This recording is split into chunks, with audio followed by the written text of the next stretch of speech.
กองประชุมใหญ่ผู้แทนองค์คณะภาคกองบัญชาการป้องกันความสงบแขวงพงศาลีครั้งที่8ได้จัดขึ้นในวันที่7 พฤษภาคม 2025ภายใต้การเป็นประธานของสหายพลจัตวาคำจันทร์แสงลาวงศ์กรรมการประจำพรรคแขวงเลขาคณะภาคหัวหน้ากองบัญชาการป้องกันความสงบแขวง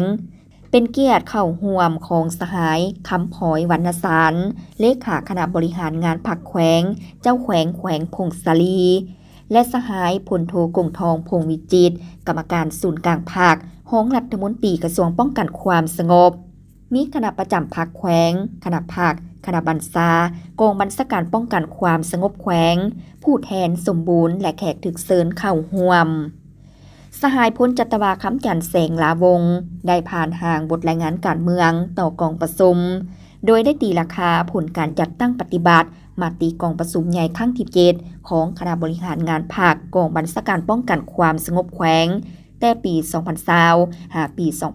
2025โดยได้ยกให้เห็นด้านดีและผลงานเป็นต้นแม้นเวียกงานปกปักรักษาความสงบทางด้านการเมืองความเป็นระเบียบเรียบร้อยและความปลอดภัยทางสังคม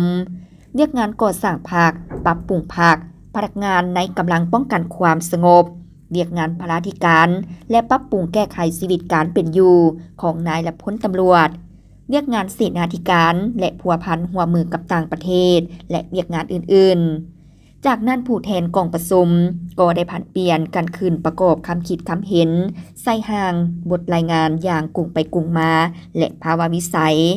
ทางนี้ก็เพื่อแนะใส่เฮ็ดให้ห่างบทรายงานมีเนื้อในครบถ้วนและสมบูรณ์ขึ้นในกองประชุม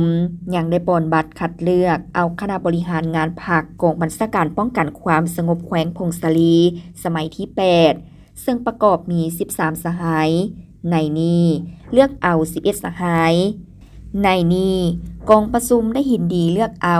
สหายพลจัตวาคำจันทร์แสงลาวงศ์เป็นเลขาคณะภาคกองบัญชาการป้องกันความสงบแขวง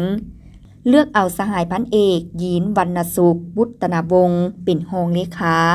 เลือกเอาสหายพันเอกบุญเลียนแสนวงศ์เป็นกรรมการประจำภาคทั้งเป็นประธานกวดกาเลือกเอาสหายพันโทนางเวียงคำคุณสมเฮืองและสหายพันตีบุญเลิศบูไลศิลป์เป็นรองประธานกวดกานอกนี้ยังได้เลือกเอาผู้แทนสมบูรณ์สำฮองไปร่วมกองประชุมใหญ่ครั้งที่12ของคณะบริหารงานภาคแขวงจำนวน13สหายหญิง1สหาย